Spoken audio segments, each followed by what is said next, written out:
నమస్తే, welcome to news live. ఇక details చూస్తే శాసన మండలి నిరవధికంగా వాయిదా పడింది. ఇవాళ ఉదయం 11 గంటలకు ప్రారంభమైన మండలిలో పలు కీలక అంశాలపై సభ్యులు చర్చించారు.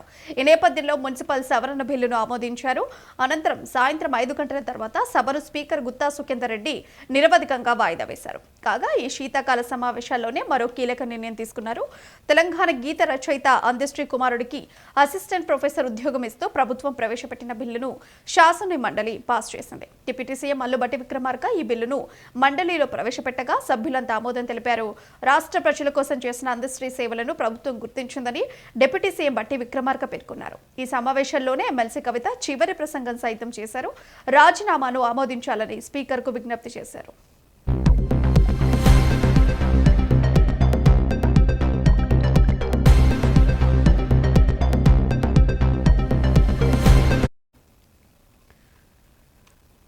తెలంగాణ రైజింగ్ 2047 కేవలం ప్రభుత్వ నివేదిక మాత్రమే కాదని భవిష్యత్తు తరాలకు దిశానిర్దేశం చేసే విజన్ డాక్యుమెంట్ అని డిప్యూటీ సీఎం బట్టి విక్రమార్క స్పష్టం చేశారు. ప్రస్తుతం $200 బిలియన్ ఆర్థిక వ్యవస్థగా ఉన్న తెలంగాణ సహజ వృద్ధితో 2047 నాటికి $1.2 ట్రిలియన్ చేరగలదని తెలిపారు. అయితే ఈ వృద్ధి ప్రతి రైతు, దళితుడు, గిరిజనుడు, మహిళా అభివృద్ధిలో భాగస్వాములు అయ్యేందుకు సరిపోదని పేర్కొన్నారు. అందుకే ఉత్పాదకత ఆధారిత నిర్మాణాత్మక మార్పుతో $3 ట్రిలియన్ ఆర్థిక లక్ష్యాన్ని సాధించడమే ప్రభుత్వ ధ్యేయమని వెల్లడించారు. తెలంగాణ రైజింగ్ 2047 గత కొన్ని వారాలుగా పెట్టుబడిదారుల సదస్సుల్లో మరియు ప్రణాళిక బోర్డుల్లో ఈ దార్శనికత గురించి మాట్లాడే అవకాశం నాకు లభించింది. ఆర్థిక శాస్త్ర విద్యార్థిలాగా నేను ఉత్పాదక అంతరం గురించి మాట్లాడాను. ప్రపంచ సమాజానికి ఆతిథ్యమిచ్చే వ్యక్తిగా కూడా మన తెలంగాణ ఆతిథ్యం గురించి మాట్లాడాను. కానీ ఈరోజు ప్రజల నమ్మకానికి సంరక్షకుడిగా మన ప్రజలచే ఎన్నుకోబడిన ప్రతినిధులతో ఈరోజు నేను మాట్లాడుతున్నాను. మనం ఒక కీలకమైన మలుపు వద్ద నిలబడి ఉన్నాము. ఈరోజు చారిత్రాత్మకంగా 1991 నుండి ప్రతి దశాబ్దంలో మన ప్రాంతం యొక్క స్థూల రాష్ట్ర దేశీయ ఉత్పత్తి జిఎస్డిపి రెంటింపు అయింది. ఈరోజు మనం $200 బిలియన్ ఆర్థిక వ్యవస్థగా ఉన్నాము. కానీ నన్ను వెంటాడుతున్న మరియు ఈ సభలోని ప్రతి సభ్యుడిని వెంటాడాల్సిన ప్రశ్న ఏమిటంటే తర్వాత ఏం జరుగుతుంది? మనం ఏమి చేయకపోతే, మనం యథావిధిగా కొనసాగితే 2047 నాటికి మనం సహజంగానే $1.2 ట్రిలియన్ ఆర్థిక వ్యవస్థగా ఎదుగుతామని ఆర్థిక వేత్తలు చెప్తా ఉన్నారు. అది గౌరవప్రదంగానే అనిపిస్తుంది. కానీ ఈ రాష్ట్రంలోని ప్రతి రైతుని, ప్రతి దళితుడిని, ప్రతి గిరిజనుని, ప్రతి మహిళని, ప్రతి పౌరుల్ని శ్రేయస్సులోకి తీసుకొని రావటానికి అది సరిపోదు. ఆ $1.2 ట్రిలియన్ సహజ వృద్ధికి మరియు మనం ఆశించే $3 ట్రిలియన్ గమ్యానికి మధ్య ఉన్న అంతరాన్ని పూడ్చడానికి మనం గతం నుండి ఒక నిర్మాణాత్మక విరామం అవసరం. ఈ పత్రం ఆ విరామం యొక్క విధానాలని వివరిస్తుంది. ప్రభుత్వ పాఠశాలల పునరుద్ధరణ, మౌలిక సదుపాయాల కల్పన కోసం మన ఊరు మనబడి పథకం కింద 360 కోట్లతో కాంట్రాక్టర్లు పనులు చేపట్టారని, ప్రస్తుత ప్రభుత్వం వెంటనే ఆ నిధులను విడుదల చేయాలని శాసన మండలిలో చైర్మన్ గుత్తా సుఖేందర్ రెడ్డి తెలిపారు. ఇవాళ శాసనసభలో ప్రశ్నోత్తరాల సమయంలో ఆయన మాట్లాడుతూ తన సొంత గ్రామంలోనే పాఠశాల పనులు సగంలో ఆగిపోయాయని, చలికాలంలో పిల్లలు ఆరుబయట కూర్చుంటున్నారన్నారు. నిధుల విడుదల విషయం గురించి గత ఒక సంవత్సరం నుంచి ప్రిన్సిపల్ సెక్రటరీ యోగితాట రానాకు, డిప్యూటీ సీఎం మల్లు విక్రమార్కకు, ముఖ్యమంత్రి రేవంత్ రెడ్డికి చెప్పానని ఆయన అన్నారు. రాష్ట్రంలో అన్ని రకాల పేమెంట్లు జరుగుతున్నాయని, కానీ ఈ ప్రభుత్వం మన ఊరు మనబడిని అమ్మ ఆదర్శ పాఠశాల అని పేరు మార్చి మైనింగ్ సెస్ కు అటాచ్ చేసిందన్నారు. అక్కడక్కడ కొన్ని పేమెంట్లు జరుగుతున్నాయని, అయితే ప్రస్తుతం అవి కూడా ఆగిపోయాయని పేర్కొన్నారు. బడులలో మన ఊరు మనబడి అనేటువంటి కార్యక్రమానికి ఇప్పటికీ 360 కోట్లు ఇవ్వాలి. ఎగ్జాంపుల్ నా విలేజ్దే చెప్తున్నాను. వాడు సగం పని చేసి పెట్టాడు, పిల్లలంతా చెట్ల కింద కూర్చుంటున్నారు. చలికాలం వేడ కూర్చోవాలి చెప్పండి. నేను నా విలేజ్ విషయం ఇప్పటికి 1 ఇయర్ నుంచి చెప్తా ఉన్నాను. ఇక్కడ ప్రిన్సిపల్ సెక్రటరీ యోగితారాణి గారు కూడా ఉన్నారు. వారికి పర్సనల్ లెటర్ రాసినాను, డిప్యూటీ సీఎం గారికి చెప్పినాను, సీఎం గారికి చెప్పినాను. మీరు ఇంత పేమెంట్ చేస్తున్నారు, 360 కోట్లు మన ఊరు మనబడి చేసడం ఒక భాగం. 2, ఈ ప్రభుత్వం వచ్చినాక అమ్మ ఆదర్శ పాఠశాలను పెట్టినారు. దాన్ని మీరు ఏం చేసినారు, మైనింగ్ సెస్కు అటాచ్ చేసినారు. ఆ మైనింగ్ సెస్ వచ్చిన దగ్గరనైతేనే కొంత పేమెంట్లు ఇస్తున్నారు, లేని దగ్గర అవి కూడా అయిపోయినటువంటి పరిస్థితి ఉన్నాయి. కాబట్టి దీని మీద మనం ఫస్ట్ వాడు కూర్చునేదానికి రూము అవన్నీ వసతులు ఉంటే తర్వాత ఇప్పటికే మనకు గవర్నమెంట్ స్కూళ్ళల్లో డ్రాప్ అవుట్స్ ఎక్కువైపోయినాయి. మీరు మనం గతంలో చెప్పిన లెక్కల ప్రకారమే 24-25లో 18.5 లక్షల మంది ప్రభుత్వ పాఠశాలలో ఉన్నారు, 36 లక్షల మంది ప్రైవేట్ పాఠశాలలో ఉన్నారు. ఈ సంవత్సరం 3 లక్షల మంది చేర్చినామని చెప్పినారు, కానీ అది ఉత్తదే. 30,000 మంది కూడా కొత్తగా చేర్చుకోలేదు, లెక్కలు మాత్రం పంపిస్తున్నారు. దయచేసి ఈ మన ఊరు మనబడికి సంబంధించిన పేమెంట్స్ ఇవ్వండి. చిన్న చిన్న కాంట్రాక్టర్లు, ఎందుకనంటే విద్యా కమిటీ చైర్మన్ వాడు 3 ఏళ్ల కింద అప్పు తెచ్చి కడితే, మీకు చెప్తున్నాను, మా ఊరిలో 19 లక్షలు 20 లక్షలు బాకీ. వాడు బాధపడలేక నేను 5 లక్షలు ఇచ్చినాను వానికి. అరే నీ బిల్లు వచ్చిందని మళ్ళీ నాకు వాపసు తెచ్చియమని. జనగామ జిల్లాలో బీఆర్ఎస్ వర్కింగ్ ప్రెసిడెంట్ కేటీఆర్ పర్యటించారు. ఈ మేరకు ఉమ్మడి వరంగల్ జిల్లా ముఖద్వారమైన పెంబర్తి వద్ద కేటీఆర్కి ఎమ్మెల్యే పల్లా రాజేశ్వర రెడ్డి బీఆర్ఎస్ శ్రేణులు ఘన స్వాగతం పలికారు.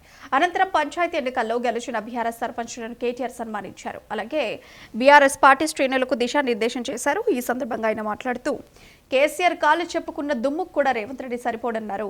మా అయ్య మొగోడు కాబట్టి నేను ఆయన పేరు చెప్పుకుంటా అని తెలిపారు. నేనట మా అయ్య పేరు చెప్పుకొని తిరుగుతున్నానట. బరాబర్ చెప్పుకుంటా, ఎందుకు చెప్పుకోను? మా అయ్య మొగోడు మొనగాడు తెలంగాణ తెచ్చినోడు. బరాబర్ చెప్తా మా అయ్య పేరు. ఇప్పుడు అయ్యలు మంచి పని చేస్తే చెప్పుకుంటాం, నీ లెక్క లుచ్చ పనులు చేస్తే నీ మన్మడు కూడా చెప్పాడు. మా తాత మోసగాడు లుచ్చగాడు అని మీ మన్మడు రేపు చెప్పే పరిస్థితి వస్తుంది. మరి ఇలా నువ్వు అనుకుంటున్నావు రేవంత్ రెడ్డి, ఆయన శపథాలు చేస్తుండ్రు రేవంత్ రెడ్డి ఈ మధ్యన. కేసీఆర్ ను మళ్ళా మొలకెత్తనీయడంట. నేను ఆయనకి చెప్తున్నా రేవంత్ రెడ్డికి, నువ్వేంద్రా కేసీఆర్ ను మొలకెత్తనీయకపోయేది? తెలంగాణనే మొలిపించిన మొగోడు మొనగాడు కేసీఆర్. 60 దశాబ్దాలు 60 ఏళ్లు నీ కాంగ్రెస్ పార్టీ తెలంగాణను తొక్కి పెడితే మొలకెత్తదు అని మీరు విర్రవీగితే, మీరు కాదన్న తెలంగాణనే ఢిల్లీ మెడలు వంచి మొలిపించినోడు కేసీఆర్. నువ్వేంది కేసీఆర్ ని పీకేది? కేసీఆర్ చెప్పు కాలి ధూళికి కూడా నువ్వు సమాధానం కావాలి. మాట్లాడిన విషయాలను కాంగ్రెస్ నేతలు తమకు అనుకూలంగా కట్ చేసి బయటకు విడుదల చేస్తున్నారని అక్బరుద్దీన్ ఓవైసీ ఆరోపించారు. తాను మాట్లాడిన కొన్ని కీలక వ్యాఖ్యలను కావాలనే డిలీట్ చేస్తున్నారని, తన ప్రసంగం సరిగ్గా ప్రజలకు చేరకుండా ఉద్దేశపూర్వకంగా ఆడియో డిస్టర్బెన్స్ సృష్టిస్తున్నారని ఆయన అన్నారు. ఇది ప్రజలను తప్పుదారి పట్టించే ప్రయత్నమని ఓవైసీ విమర్శించారు. Sir, from last 3 to 4 days, I have been speaking on various subjects. Through you, I would like to bring to the notice of Honorable Minister for Legislative Affairs, sir.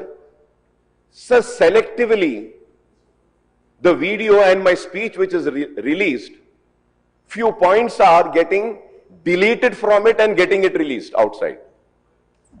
Sir, it is so sad, sir. Sir, now through you, I would like to ask on, ये ऐसे चीजें हैं sir, और इसको बराबर हिसाब किताब से डिलीट कर रहे हैं सर. मैं स्पीकर साहब आपसे भी बोलूंगा सर, आप देखिए sir. Sir, what are they doing sir when I am speaking, when I am raising an important point, तो एकदम ऑडियो चले जा रहा सर, कर रहा सर. क्या selectively? Sir, if it happens once, it is I can understand. If it happened twice, I can still understand. If it happens thrice, I can understand. कल भी हुआ सर, अब पता नहीं अभी भी हो रहा है या नहीं हो रहा, नहीं मालूम. You have to verify it, sir. Sir, मैं आपसे बोलूंगा वेरीफाई करिए सर. हो सकता है కేంద్ర మంత్రి బీజేపీ ఎంపీ కిషన్ రెడ్డి ముఖ్యమంత్రి రేవంత్ రెడ్డికి బహిరంగ లేఖ రాశారు. వరంగల్ కోట పరిధిలో జరుగుతున్న భూ ఆక్రమణలు, అక్రమ కట్టడాలపై ఆయన తీవ్ర ఆందోళన వ్యక్తం చేశారు. చారిత్రక ప్రాధాన్యం కలిగిన వరంగల్ కోట భూముల్లో కొనసాగుతున్న అక్రమాలను వెంటనే గుర్తించి తొలగించాలని సీఎం రేవంత్ రెడ్డిని కోరారు. కోట భూముల్లో నిర్మించిన అనధికార కట్టడాలను కూల్చివేసి ఆ భూములను పురావస్తు శాఖకు అప్పగించాలని లేఖలో స్పష్టం చేశారు. దేశ వారసత్వ సంపదను కాపాడటం రాష్ట్ర ప్రభుత్వ ప్రధాన బాధ్యత అని ఆయన గుర్తు చేశారు. వరంగల్ కోట వంటి చారిత్రక కట్టడాలు ప్రభుత్వ నిర్లక్ష్యానికి గురవుతున్నాయని, ఆక్రమణల కారణంగా వాటి అసలు స్వరూపం దెబ్బతింటోందని కిషన్ రెడ్డి అన్నారు. వరంగల్ కోట పరిరక్షణ కోసం ఏఎస్ఐ చేపడుతున్న చర్యలకు రాష్ట్ర ప్రభుత్వం పూర్తి స్థాయిలో సహకారం అందించాలని విజ్ఞప్తి చేశారు. అక్రమాలకు తగిన అడ్డుకట్ట వేసి కోట పరిసరాలను సంరక్షిస్తే భవిష్యత్తు తరాలకు అమూల్యమైన వారసత్వాన్ని అందించినట్లవుతుందని ఆయన లేఖలో స్పష్టంగా వెల్లడించారు.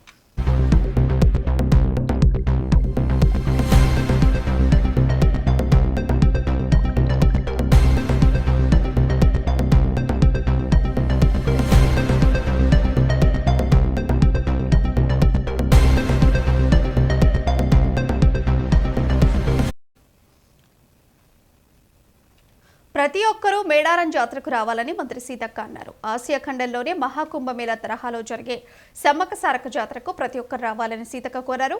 రాష్ట్ర ప్రభుత్వం భక్తుల సౌకర్యాల ఏర్పాటు కోసం అభివృద్ధి పనులకు గాను 250 కోట్ల రూపాయలను కేటాయించడం జరిగిందని గుర్తు చేశారు. ఆయా పనులు ముగింపు దశలో ఉన్నాయని వివరించారు. ఈ నెల 28న సారెలమ్మ, గోవిందరాజు, పగిడిద్దరాజు గద్దెలపైకి రానున్నారని, 29న చిలకలగుట్ట నుండి సమ్మక్క తల్లి గద్దెలపైకి చేరుకుంటారని తెలిపారు. 30వ తేదీన భక్తుల మొక్కుల చెల్లింపు కోసం అవకాశం ఉంటుందని, 31వ తేదీన సాయంత్రం 6 గంటలకు అమ్మవార్లను తిరిగి వనప్రవేశంతో మేడారం జాతర ముగింపు జరుగుతుందని సీతక్క తెలిపారు.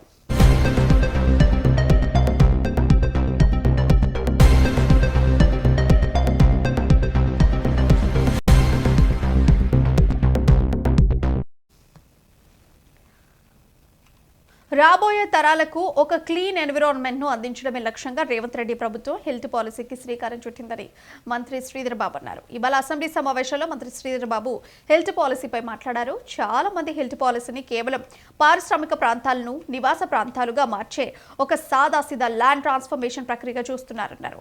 కానీ ఇది కేవలం రెవెన్యూ రికార్డులో మార్పు కాదని తెలిపారు. పరిశ్రమలను ఓఆర్ఆర్ అవతలికి తరలించి మన పిల్లలకు స్వచ్ఛమైన గాలిని, తాగేందుకు మంచి నీటిని అందించాలన్నదే మా సంకల్పం అని తెలిపారు. ఇది రాబోయే తరాల కోసం మా ప్రభుత్వం వేస్తున్న ఆరోగ్యకరమైన పునాది అని మంత్రి వివరించారు.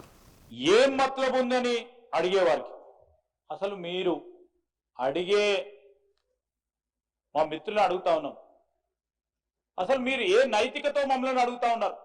లీజ్ ల్యాండ్ ని ఫ్రీ హోల్డ్ చేస్తూ తీసుకున్న నిర్ణయం, ఎలక్షన్లు వచ్చే కొద్ది నెలల క్రితం తీసుకున్న నిర్ణయం ఈ రోజు తప్పు కానే కాదు సార్. ఇది హెల్త్ పాలసీ ఒక సైంటిఫిక్ గా, ఒక శాస్త్రీయబద్ధంగా ఈ రోజు మీరు లేరు. నేను చెప్పాము ఎందుకు తీసుకున్నాం అనేది. నేను ఈ రోజు నేను చెప్తాను, అది కూడా చెప్తాం సార్. ఈ రోజు చేయకుండా ఉంటే, పరిశ్రమల అవతల వైపు తీసుకోపోకుండా ఉంటే చరిత్రలో పెద్దగా అతి ఘోరమైన తప్పు భావి తరాల కింద అందించేవారు అధ్యక్ష. అది చెప్తా ఉన్నాం అధ్యక్ష. ఈ రోజు మేము 30% చేసినాం, 50% ఎందుకు చేసినాం కూడా చెప్తాం అధ్యక్ష. Please wait. వాళ్ళు మాట్లాడినని మీరు మాట్లాడటం, మీరు మాట్లాడి వారు మాట్లాడి, ఇద్దరు కలిసి మాట్లాడుకొని, లోపల మాట్లాడి బయట మాట్లాడి మేము మన ఇద్దరం కలిసి ఇదే విధంగా మాట్లాడదాం అనుకునేటం అది కూడా చెప్తాం అధ్యక్ష. ఈరోజు మనం ఫ్రీ హోల్డ్ సంబంధించి ఆగస్టు 29, 2023 నాడు Azamabad industrial area cooperative industrial estate free hold హక్కు మంజూరికి జియో నెంబర్స్ 19, 20, 21 జారీ చేసింది అధ్యక్ష. కడియం శ్రీహరికి మాజీ మంత్రి ఎర్రబెల్లి దయాకర్రావు మాస్ వార్నింగ్ ఇచ్చారు. స్టేషన్ గణపూర్ వస్తా, నీ తాట తీస్తా అన్నారు. ఇవాళ జనగామ జిల్లాలో ఎర్రబెల్లి దయాకర్రావు పర్యటించారు. నూతనంగా ఎన్నికైన సర్పంచుల సన్మానం కార్యక్రమంలో పాల్గొన్నారు. ఈ సందర్భంగా ఆయన మాట్లాడుతూ తాటికొండ రాజయ్య చేసిన అభివృద్ధిని నేను చేసినా అని కడియం శ్రీహరి సిగ్గు లేకుండా చెప్పుకుంటున్నాడని తెలిపారు. మున్సిపల్ ఎన్నికలు వస్తున్నాయని గణపూర్ వచ్చి నీ చరిత్ర అంతా బయట పెడతామన్నారు. ఇక రాజయ్య గారికి పాపం ఆయన ఇబ్బంది పెడతాడు. బొమ్మ దుమ్ము లేపుతాం శ్రీహరి మీద కూడా. బిడ్డ మున్సిపాలిటీ ఎన్నికలు దగ్గరనే ఉన్నాయి. గన్పూర్ ఏం చేసినా అది చేసినా సిగ్గు లేకుండా చెప్తాడు. ఏం చేసినావయ్యా? 100 పడకల హాస్పిటల్ రాజయ్య గారు కేసీఆర్ దగ్గర కూర్చొని 100 పడకల హాస్పిటల్ తీసుకొస్తే నేను తెచ్చినంట. బిడ్డ నేను వస్తా గన్పూర్కు, దుమ్ము లేపుతా బిడ్డ, నీ చరిత్ర అంతా చెప్తా. 100 పడకలు ఇచ్చింది మేము, గన్పూర్ ను మున్సిపాలిటీ చేసింది కేసీఆర్ గారు. అది గుర్తు పెట్టుకో బిడ్డ. కేటీఆర్ గారు, కేసీఆర్ నువ్వేం చేయలే. నీ సంగతి అందరికి తెలుసు. మంతని నియోజకవర్గం ఇన్ఛార్జ్ పుట్టా మధుకర్ పై కాంగ్రెస్ నాయకులను తప్పుడు ఆరోపణలు చేయటం సిగ్గుచేటని బీఆర్ఎస్ మండల అధ్యక్షులు జోడు శ్రీనివాస్ అన్నారు. ఇవాళ జయశంకర్ భూపాలపల్లి జిల్లా కాటారం మండలంలో జోడు శ్రీనివాస్ మీడియా సమావేశం నిర్వహించారు. ఈ సందర్భంగా ఆయన మాట్లాడుతూ కాంగ్రెస్ నాయకులు తమ ఉనికి కోసం, శ్రీధర్ బాబు మెప్పు పొందటం కోసం పుట్టా మధుకర్ పై తప్పుడు ఆరోపణలు చేస్తున్నారన్నారు. ప్రజల్లో కాంగ్రెస్ అంటే దోచుకోవడం, దాచుకోవడం అని ప్రజలు గ్రహించారని, దీనికి నిదర్శనం స్థానిక సంస్థల ఎన్నికలే అని దుయ్యబట్టారు. కాబట్టి ఒకసారి అనే ముందు పుట్టమధు గారిని అనే ముందు మీదేంది, మీ సారిదేంది, మీ సార్ సేవే దృక్పథంతో అంటాడు కదా, ఎక్కడ సేవ చేస్తాడని ఆలోచించు. ఆయన ఒక సొంతగా ఒక రూపాయి కూడా ఖర్చు పెట్టిన విధానం ఆయనకు ఉన్నది. జేబు నుంచి రూపాయి ఖర్చు పెట్టిన సందర్భం ఒక్కడ చూపెట్టు. మీ నాయకుల కోసం కానీ, మీ కార్యకర్తల కోసం కానీ, ఈ యావత్ మందిని ప్రజాని కోసం కానీ ఎక్కడ రూపాయి కూడా ఖర్చు పెట్టిన సందర్భం ఉంటే చూపెట్టమనండి. ఎక్కడైనా చూపెట్టమని ఛాలెంజ్ చేస్తాం మేము. అదే మా పుట్టమధు అన్ని రకాలుగా ఎక్కడ పడితే అక్కడ ఇచ్చిన సందర్భాలు డబ్బులు ఉండే. ఆయన తినకున్నా కూడా రూపాయి ఇంట్లో లేకున్నా కూడా తీసుకొచ్చి ప్రజల కోసం సేవ చేసే విధానం ఆయనకున్నది. మీ ఓడు ఎక్కడ, మా నాయకుడు ఎక్కడ? మీ నాయకుడు ఒక నాయకుడేనా? మీరు ఉన్నది ఎక్కడ? ఒక నియంత దగ్గర ఉన్నారని గుర్తించింది. ఫస్ట్ ఒక్కసారి మీరు పల్లిమల రాయబాబు దగ్గర మీ ఒక వీడియో ఉన్నదని చెప్తుండు. ఆ వీడియో కనుక బయటికి వెళ్తే ఆడియో కాల్ రికార్డింగ్ ఉన్నది అన్నాడు. ఆ ఆడియో కాల్ రికార్డింగ్ కనుక బయటికి వెళ్తే మీరు కానీ మీ సంబంధించిన లీడర్లు కానీ ఎక్కడ ఉంటున్నారు అనేది మీ భవిష్యత్తే ఇలా ప్రశ్నార్థకంగా అవుతుంది అనేది గుర్తించండి. ఫస్ట్ హన్మకొండ జిల్లా గోకుల్ నగర్లో వడ్డీ అప్పు వివాదం తీవ్ర ఉద్రిక్తతకు దారితీసింది. అప్పు చెల్లించేందుకు కొంత గడువు కోరినందుకు ఏఆర్ హెడ్ కానిస్టేబుల్ యాదగిరి తన కుటుంబ సభ్యులతో కలిసి విచక్షణారహితంగా దాడి చేశారని బాధితులు ఆరోపించారు. ఇంట్లోకి బలవంతంగా చొరబడి దుర్భాషలాడుతూ కొట్టి వారం రోజుల్లో డబ్బులు ఇవ్వకపోతే చంపేస్తామని బెదిరించారని తెలిపారు. ఈ ఘటనపై సుబేదారి పోలీస్ స్టేషన్లో ఫిర్యాదు చేయగా పోలీసులు విచారణ చేసి చర్యలు తీసుకుంటామని హామీ ఇచ్చారు. తమకు ప్రాణహాని ఉందని పేర్కొంటూ నిందితులపై కఠిన చర్యలు తీసుకుని పోలీసు రక్షణ కల్పించాలని బాధితులు కోరుతున్నారు.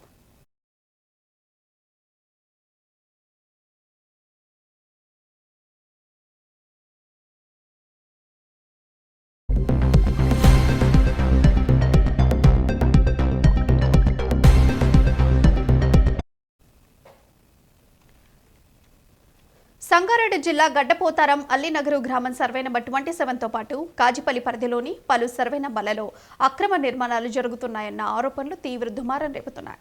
అక్రమ నిర్మాణాలపై చర్యలు తీసుకుంటామని చెప్పే రెవెన్యూ యంత్రాంగమే రాజకీయ పలుకుబడి ఉన్న వ్యక్తుల నుంచి డబ్బులు వసూలు చేస్తూ వాటిని పట్టించుకోవటలేదన్న విమర్శలు వినిపిస్తున్నాయి. అదేవిధంగా కాజిపల్లి పరిధిలోని 181వ సర్వే నెంబర్లలో అక్రమ నిర్మాణాలు జరుగుతున్నా అక్కడ మాత్రం రెవెన్యూ అధికారులు చూసి చూడనట్టు వ్యవహరిస్తున్నారని స్థానికులు ఆరోపిస్తున్నారు. మరోవైపు సామాన్య ప్రజలు చిన్న స్థాయిలో నిర్మాణాలు చేపట్టితే మాత్రం రెవెన్యూ అధికారులు హడావుడిగా వచ్చి క్రిమినల్ కేసులు పెడతామంటూ బెదిరింపులకు పాల్పడుతూ నిర్మాణాలను కూల్చివేస్తున్న సంఘటనలు జరుగుతున్నాయి. ఈ నేపథ్యంలో జిన్నారం మండల రెవెన్యూ కార్యాలయంలో అంతా నేని అన్న ధోరణితో ఒక అధికారి విచ్చలవిడిగా వసూలకు పాల్పడుతున్నాడన్న ఆరోపణలు స్థానికంగా కలకలం రేపుతున్నాయి. అక్రమ నిర్మాణాలను అడ్డుకునే ధైర్యం రాజకీయ పలుకుబడి ఉన్న వారిపై చూపలేకపోతున్నారని ప్రజలు ఆవేదన వ్యక్తం చేస్తున్నారు. ఈ విషయాన్ని జిల్లా యంత్రాంగం సీరియస్ గా పరిగణించి సంబంధిత అధికారిపై తగిన చర్యలు తీసుకోవాలని కొంతమంది ప్రజలు సామాజిక కార్యకర్తలు విజ్ఞప్తి చేస్తున్నారు.